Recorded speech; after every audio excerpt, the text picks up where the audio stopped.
Mi nombre es Jorge Rubio y soy estudiante de Tecnología Médica integrante de ITEM.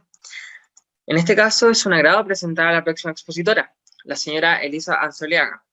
Ella es psicóloga con magíster en Gestión y Políticas Públicas. Es doctora en Salud Pública por la Universidad de Chile. Actualmente se desempeña en la Facultad de Psicología de la Universidad Diego Portales y es investigadora del Programa de Estudios Psicosociales del Trabajo UDP. Además, es directora de investigación de la Facultad de Psicología UDP. Dejo con ustedes a la profesora Elisa Anzoliaga, la cual nos hablará de Acción Salud UDP, un proyecto que nace en respuesta a las necesidades de los profesionales de la salud. Muy buenos días, muchas gracias por la invitación, felicitaciones por el éxito de la jornada. Yo lamentablemente he podido participar menos de lo que hubiese querido, pero lo que acabo de escuchar recién me pareció de un excelente nivel y me dejó un poquito asustada, eso sí. Pero bien, ¿qué quiero hacer hoy día yo con ustedes? Contarles que, bueno, yo soy psicóloga de origen, luego me formé en salud pública y en la Universidad de Chile, y los temas a los cuales me he dedicado en los últimos 10 años aproximadamente tienen que ver con el análisis de la relación entre el trabajo y la salud mental. Y bueno, a propósito de venir haciendo estudios e intervenciones en distintos grupos de trabajadores, uno de los grupos con los que hemos venido trabajando en los últimos años han sido quienes trabajan en salud. Y quiero contarles de esta iniciativa que se llama Acción Salud UDP, que quiero contarles un poco los orígenes, qué es lo que hemos hecho, y si me alcanza el tiempo, creo que me va a alcanzar, quiero poder mostrarles a ustedes de qué manera hemos encontrado, qué resultados hemos encontrado en ese encontrarnos o en abrir espacios de escucha con los trabajadores de la salud. Primero, ¿cómo nos pilla la pandemia? Cuando llega la pandemia a Chile, nos pilla en medio de un proceso político y social convulso, con una economía que venía golpeada, con un gobierno y en general un sistema político sobre el cual la ciudadanía no tiene confianza, con un sistema sanitario que es el que tenemos, un sistema que está fragmentado, segregado, tenemos un sistema de salud pública, un sistema de salud privada, un sistema de salud ocupacional, un sistema de salud común, etcétera. Es decir, conviven en un mismo ser humano 4 posibilidades de hacer o de recibir atención en salud, con un Estado que no provee protección social y que de más está decir las discusiones que hemos escuchado a propósito del retiro o no del 10% de las AFP, y en una sociedad plagada de desigualdades, cosa que sabemos hace muchísimos años, pero que en un contexto de crisis, del tamaño de esta crisis que estamos viviendo, emerge con más fuerza e incluso es vista por mucha gente que no lo había visto. Es en ese contexto entonces que llega la pandemia a Chile, así pilla al país, y nosotros desde nuestro programa de estudios psicosociales del trabajo, bueno, comenzamos a preguntarnos qué podemos hacer o qué podemos ofrecer de ayuda especializada para quienes trabajan en salud, para la protección de su salud psicológica. Veíamos que muchos colegas psicólogos y psicólogas ofrecían atenciones clínicas, y decía, si usted necesita atención clínica, llame, yo lo atiendo gratis. Esto se hizo de maneras individuales, algunas agrupaciones, pero empezamos a entrar en conflicto, no, cosa que está muy bien, la puesta a disposición pública de horas profesionales, pero nos empezó a preocupar porque de alguna manera esa oferta era una oferta que era individualizada, que no permitía mirar o atender el contexto de trabajo en salud y ciertas características particulares. Entonces dijimos, bueno, nosotros veníamos desde el 2010, habíamos prestado apoyo a varias personas que de alguna manera habían sufrido o habían estado trabajando en situaciones de emergencia y catástrofe, después del terremoto del 2010, 2015 los aluviones en el norte, 2016 terremoto en Coquimbo, acompañando equipos de salud. Y habíamos aprendido mucho de qué es lo que pasaba con el trabajo en salud en situaciones de catástrofe y emergencia, y cómo ciertas cuestiones propias del trabajo en salud, que vienen de antes, que tienen que ver con la organización y el diseño del trabajo, con los procesos de modernización de la provisión de los servicios, que tienen que ver con la naturaleza emocionalmente desgastante del trabajo en salud, con que trabajar en salud implica poner en juego no solo aspectos técnicos y profesionales en juego que han recibido ustedes en las universidades, sino también poner en juego un conjunto de factores emocionales, relacionales, que van a determinar a fin de cuentas o que van a contribuir a que el resultado de esa provisión de servicio o de esa atención sea tal o cual, más allá de la preparación formal. Entonces teníamos todo eso como un reservorio y que habíamos empezado a analizar y que teníamos la experiencia de haber escuchado a muchas y a muchos trabajadores de la salud. Sabíamos que el tema del género era importante. Veíamos entonces, por un lado, que aparecía una oferta muy psicologizada de protección de la salud psicológica para quienes trabajaban en salud, y de otra parte veíamos que tanto a nivel de gobierno como de la ciudadanía empezaba a generarse un lenguaje que nos parecía que si lo que nos interesaba a nosotros era proteger la salud psicológica de quienes trabajan en salud, no solo era inocuo, sino que podía dañar o poner en riesgo o afectar más la salud mental de quienes trabajan en salud. La figura del héroe, como este ser todopoderoso, la idea de la primera línea, que es un lenguaje de guerra, la metáfora de la guerra, este enemigo invisible, poderoso, contra el cual la batalla de Santiago, bueno, en fin, un montón de cosas. Entonces, frente a esto dijimos, nosotros tenemos un conocimiento especializado que no nos viene solo del análisis de la evidencia mundial o de porque somos académicos o porque tenemos doctorado, sino que tenemos un conocimiento acumulado, recibido y levantado de las propias y los propios trabajadores de la salud que puede ser útil para enfrentar estas circunstancias. Surge ahí entonces como una acción bastante voluntaria, donde yo empiezo a contactar gente con la que había trabajado antes.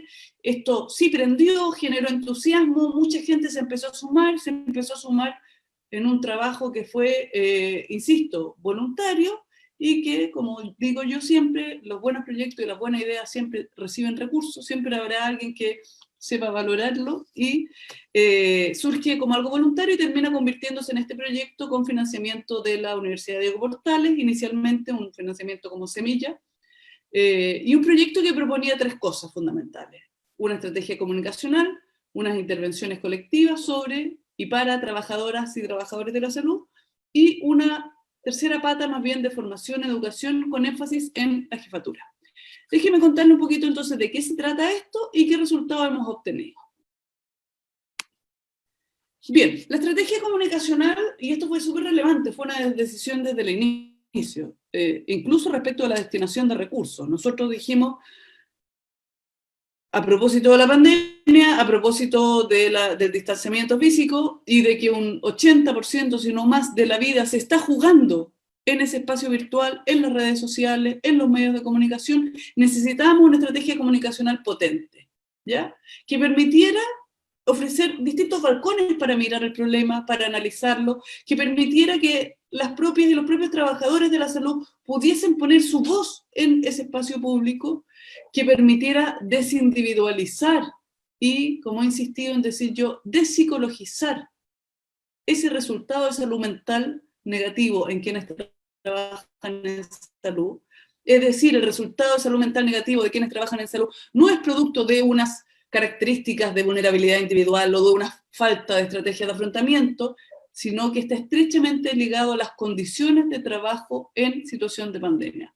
Por lo tanto, había que confrontar la metáfora de la guerra, esta figura del héroe, que solo le generaban una carga adicional a quienes trabajan en salud.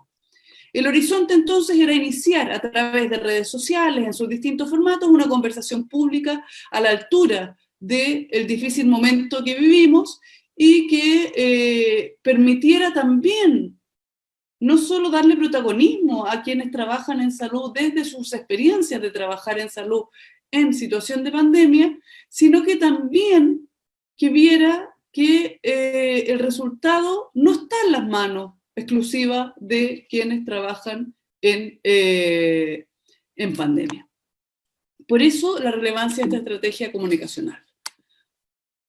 ¿Qué escuchaba? Estos son datos antiguos, después de esto vino una debacle, pero ¿qué viene el discurso? Salgan a tomar café, abran los malls, no, si vamos a probar, plan retorno seguro, hay que volver la nueva normalidad, la culpa de las personas que se portan mal, pero resulta que teníamos unas autoridades que nos decían no se preocupen, todo va a estar bien, plan retorno seguro, plan no sé qué.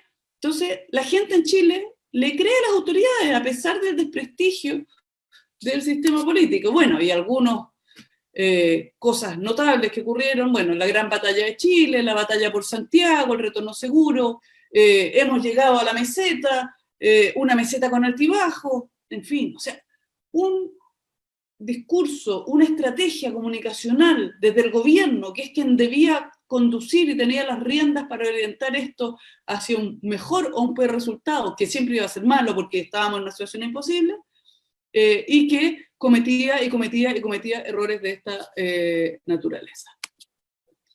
Bien, además de esta campaña como educativa y de espacios de discusión pública, teníamos dispositivos y tenemos dispositivos de intervención colectiva.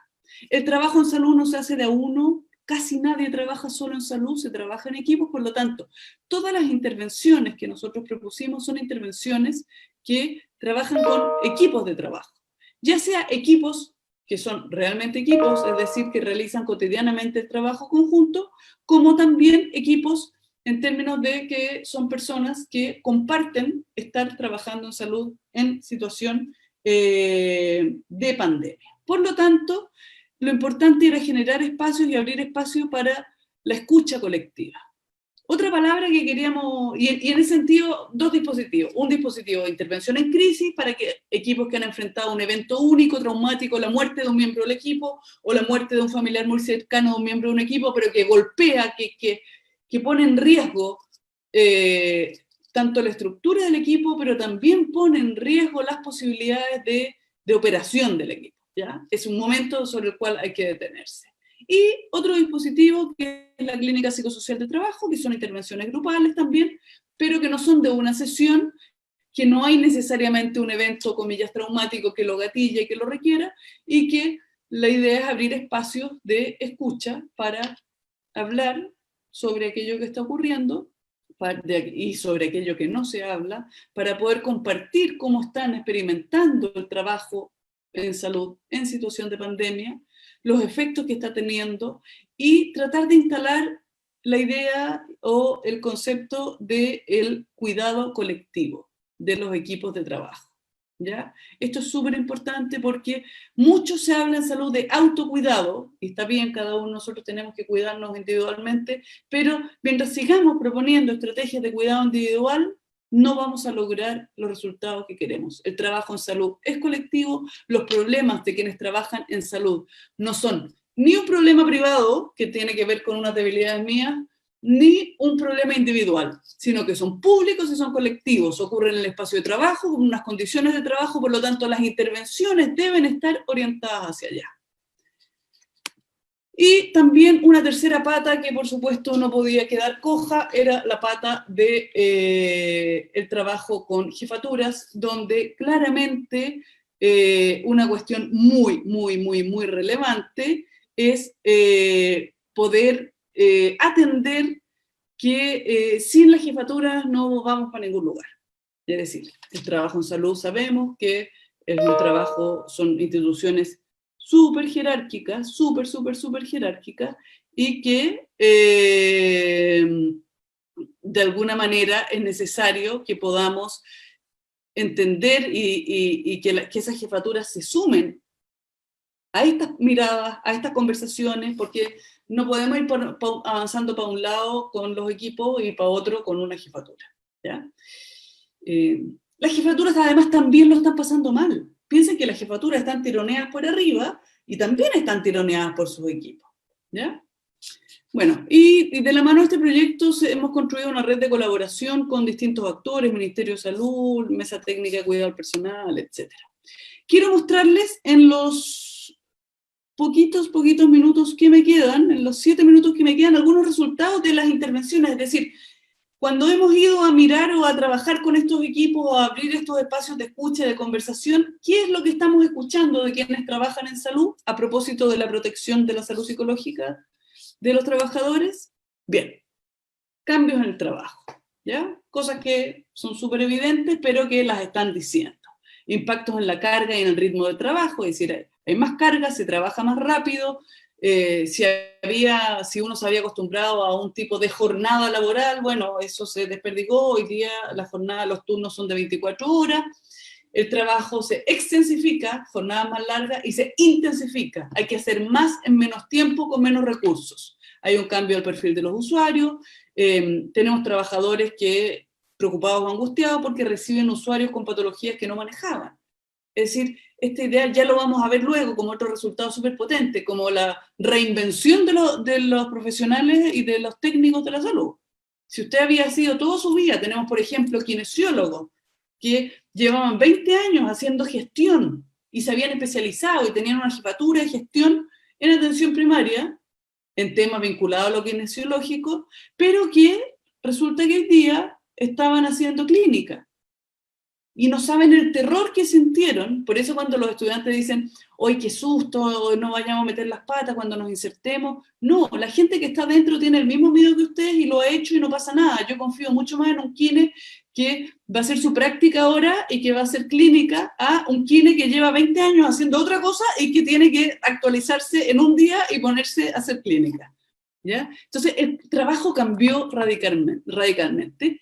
Y estas condiciones de trabajo que cambiaron han implicado un desgaste físico, ¿ya? Una exigencia sostenida, alta demanda de pacientes en estado crítico.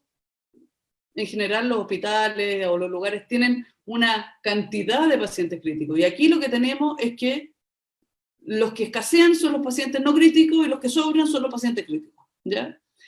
Esta sensación la relatan de estar funcionando en piloto automático, un tal nivel de desgaste que uno va en piloto automático y a veces con el deseo de saber que no, tengo que salir de acá, tengo que arrancar.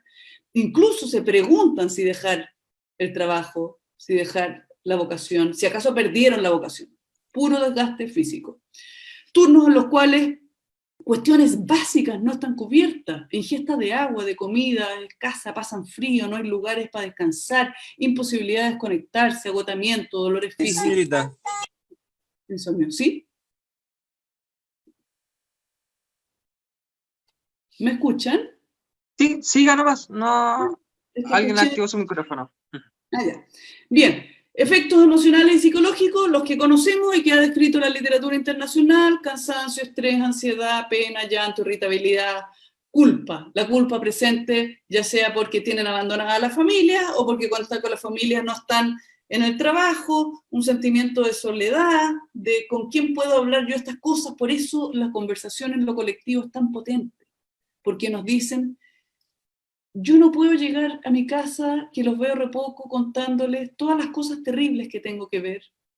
Porque además, si se las cuento, no son capaces de entender lo que es estar viviendo la experiencia de trabajar allí en estas circunstancias, ¿ya? Y por eso el abrir espacio de escucha colectiva es muy potente. Aquellos que están en teletrabajo, que no es teletrabajo, sino que es trabajo a distancia, también es complejo, los límites muy difusos, implica una mayor sobrecarga, sensación de desconexión con los equipos, ambivalencia, esta culpa de no estar en el trabajo y de que no estoy apoyando a mi equipo en el trabajo, quien está en directo contacto con los pacientes. Y los cambios en los equipos. Esta es una cuestión que ha golpeado fuertemente el sistema, que ha sido necesaria, hay que hacerlo, que tiene que ver con cambio en la rutina de trabajo, poca claridad en la distribución de la carga de trabajo, aumento en la rotación, mucha gente que sale. ¿Por qué sale?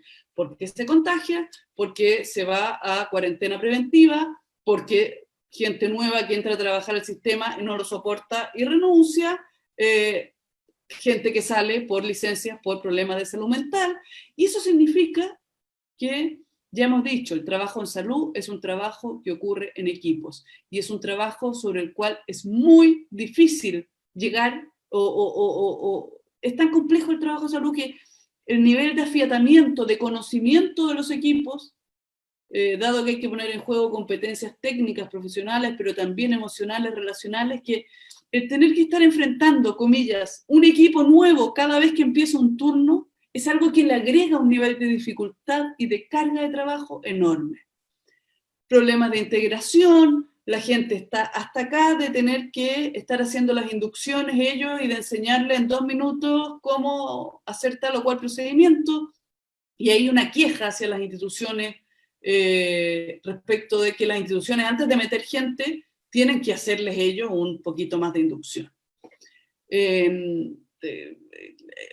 Personal no médico se queja de falta de colaboración de los médicos, a veces en situaciones más complejas, cuando están ahí como doctor, ¿qué hago? Bueno, vea usted, arréglesela, pero los médicos también están reventados, en fin. Y en esto se les va la vida, po, entre la vocación, la desesperanza y una crisis de identidad, algo que aparece todo el rato es repensar el rol, ¿ya?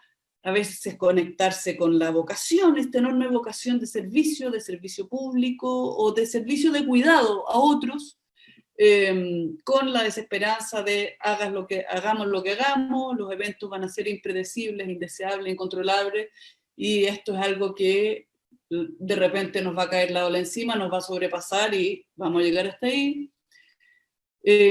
También conectarse con cuestiones positivas, el desafío de decir, o sea, pucha, yo estudié aquí y estoy siendo útil.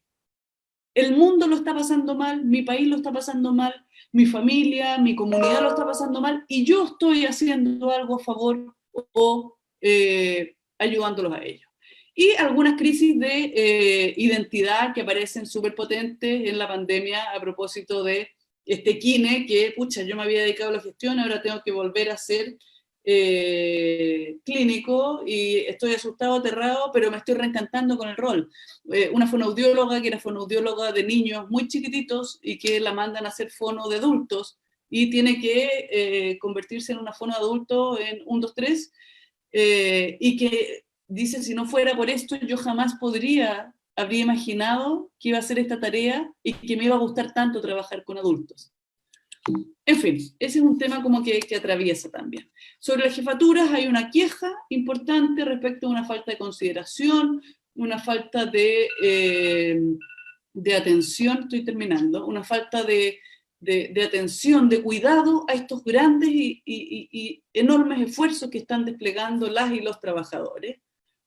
El tema de la muerte y el duelo súper presente, pero no solo el miedo a contagiarse ellos, contagiar a sus familiares, etcétera, sino aparecen cosas súper lindas en algunos equipos. Por ejemplo, esta idea de tratar de trabajar para dignificar el proceso de muerte de las personas. No hay nada más terrible que morir en soledad, una cosa que aparece así.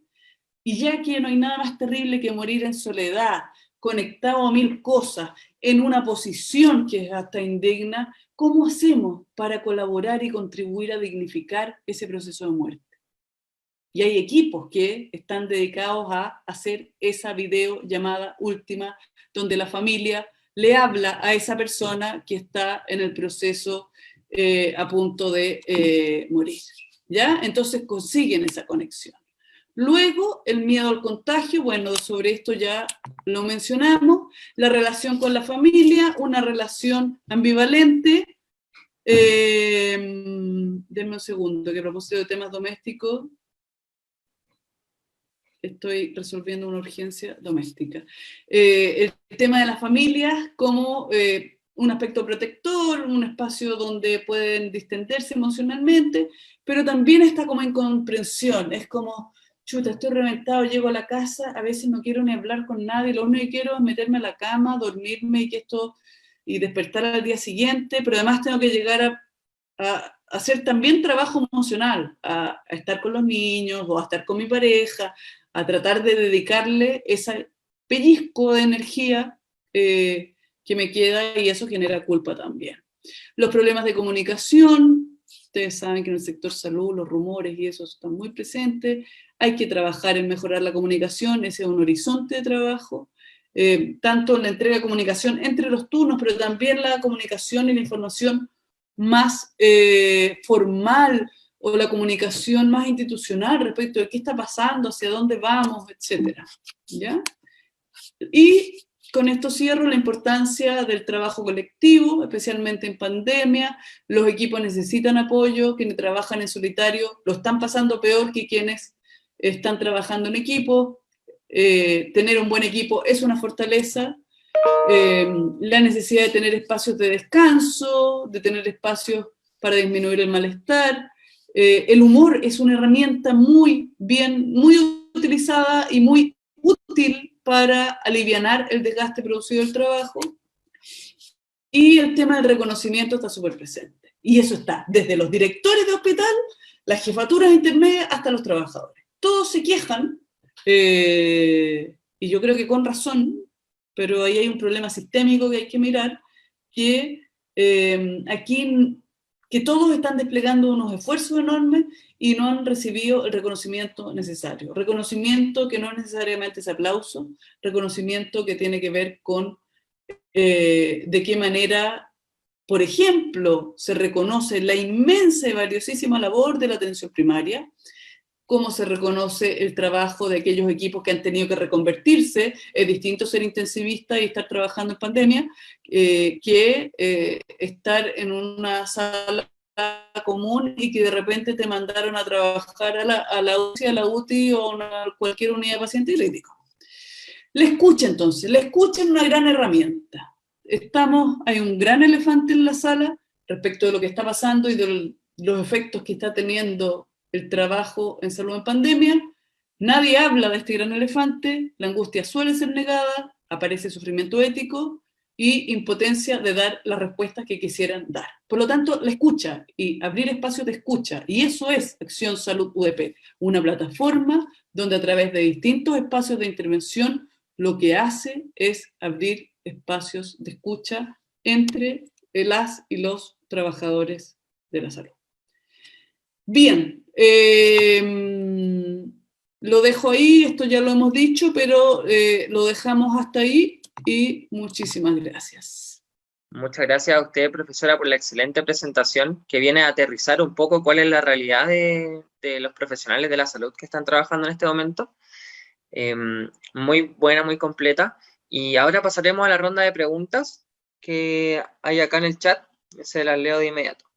Sebastián pregunta, dice, quizás fuera del ámbito profesional, o sea, es una duda fuera del ámbito profesional, ¿una persona puede desarrollar, debido al confinamiento, otros tipos de trastornos como TOC o tener pensamientos negativos que antes no tenía?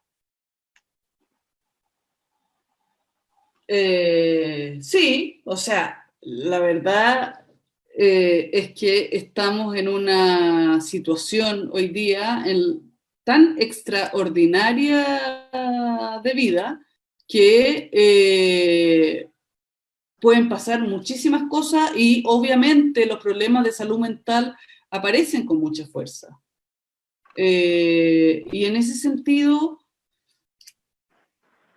es preocupante porque sí, se están haciendo acciones, se están haciendo cosas. Hay un plan que se llama Saludablemente, que es un plan nacional. Yo estoy en una de las mesas sobre trabajo en salud y la verdad es que los trastornos de salud mental o están siendo desatendidos, gente que ha tenido que dejar su tratamiento, o han aparecido nuevos problemas, o, en fin, o sea, hay un gráfico muy interesante que no lo mostré, pero que dice que la curva de la pandemia va a empezar a bajar y vamos a empezar a ver con claridad que la curva de la salud mental o de los problemas de salud mental comienzan a crecer. Genial.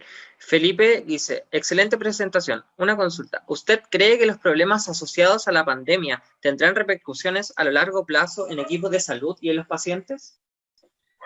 Absolutamente. ¿Qué pasa? Hay un síndrome que ustedes deben conocer, que es el síndrome de estrés postraumático, el cual se ve o se experimenta o se expresa a no sé, a meses después. No es algo que ocurre no es algo que ocurre inmediatamente, sino que aparece a los 3, 4, 5, hasta 6 meses. La evidencia internacional ha mostrado que el trastorno por estrés postraumático en trabajadores de la salud va a afectar a un 15% aprox. Es decir, vamos a tener al menos un 15% de trabajadoras y trabajadores de la salud con un síndrome de estrés postraumático, el cual, si no es atendido oportunamente, puede derivar en otros problemas de salud mental muy graves. Eso ocurre y es interesante porque puede ser que hoy día estamos todavía en un momento de hiperactivación, es decir, donde estamos como todos actuando de una manera como en plan de emergencia, y los trabajadores de la salud están en eso, o sea, están sacando la pega, pero cuando la cosa empieza a bajar, bien sabemos que lo que ocurre es que perfectamente van a empezar a aparecer cosas que producto del desgaste, de la exposición temporal. La exposición temporal a estresores, el estrés es uno de los mecanismos por los cuales las personas terminan generando problemas de salud mental, musculoesqueléticos y, bueno, cardiovasculares, etc. El punto no es un solo estrés, sino que la exposición en el tiempo al estrés, y esto ha sido demasiado largo. Entonces, eso creo yo que va a marcar como algo que es distinto y que va a ser como súper potente respecto del futuro. Chenchi Torres. Chenchi Torres pregunta, ¿cómo se puede lidiar con los malos tratos dentro del equipo de salud con esta gran rotativa de nuevo personal, ya que esta afecta indudablemente la atención integral a los pacientes? Bueno, uno de los temas a los que nosotros nos hemos dedicado en el último tiempo son a los temas de violencia en el trabajo. La violencia está presente en el trabajo, en distintos lugares de trabajo, y con distintas formas de manifestación, que va desde la violencia física, la violencia psicológica, la violencia sexual, que tiene maneras más evidentes de presentación, como golpes, pero también tiene maneras más sutiles. Lamento decirles que el personal de salud es uno de los personales más expuestos a situaciones de violencia laboral, desde distintos frentes, ya sea por los usuarios, por los familiares de los usuarios, y también dentro del sistema, a propósito de este sistema mega jerárquico, etc. Por lo tanto, ¿cómo enfrentarlo? Pucha, es difícil dar una respuesta porque no hay una receta única. Lo que sí hay que tratar de hacer, como sugerencia básica, es no naturalizar nunca la violencia, ¿ya? No podemos contentarnos con decir, bueno, así son las cosas, así es el trabajo, así hablan los doctores, o así la enfermera jefa habla así, ella es así. Tampoco se trata de hacer de cada situación. Todos sabemos que cuando estamos enfrentando una situación de mucho estrés, es probable que nosotros mismos nos desconozcamos y generemos reacciones o acciones que son producto de estar enfrentando una situación de muy alto estrés. Entonces, hay que saber evaluar y ponderar. Yo diría eso. No hay una receta única, no hay una manera de haga A, B o C, sino más bien analice la situación. No crea que está loca tampoco si usted siente que está siendo agredida, porque probablemente está siendo agredida. La pregunta es, bueno, ¿cómo lo enfrento? ¿Cómo lo elaboro? Procesarlo, elaborarlo con otros, conversarlo con otros es algo que puede servir mucho. Gracias. Vamos a contestar las últimas preguntas para que podamos seguir con las siguientes actividades. Francisco dice, muy buena presentación. Me surge una duda sobre si usted tiene alguna propuesta ligada al trabajo en equipo y dinámicas que podríamos implementar luego de la pandemia para promover el trabajo comunitario, tomando como ejemplo toda la labor realizada en tiempos de pandemia. Sí, yo creo que, a ver, las situaciones extremas como las que estamos viviendo, yo había trabajado en catástrofe, pero esto es más extremo aún. Hay gente que dice que sale lo mejor de las personas. Yo creo que sí, que puede ser lo mejor de las personas, pero de lo que sí estoy segura, que también sale lo peor, no solo de las personas, sino también de los sistemas. ¿Por qué digo esto? Digo esto porque quiero llamar la atención sobre un punto, es decir, la salud en Chile requiere más y mejor financiamiento, requiere más reconocimiento, requiere mejores condiciones de trabajo. En situación de pandemia, y está bien, y en situación de emergencia está bien, los equipos profesionales hacen grandes esfuerzos por tratar de ir a dar respuesta a ese usuario que necesita una respuesta. Pero muchas veces, ese gran esfuerzo que despliegan personas o equipos, equipo de su pregunta, es un esfuerzo donde el costo es para los equipos, ¿ya? No es que hay un diseño organizacional que diga, ok, dado que está esto, vamos a poner en plan esto, otro, sino que todo es a cuenta de esa cultura sacrificial. Es decir, usted estudió una carrera en la salud, usted firmó un juramento de colaborar, entonces creo que es súper importante.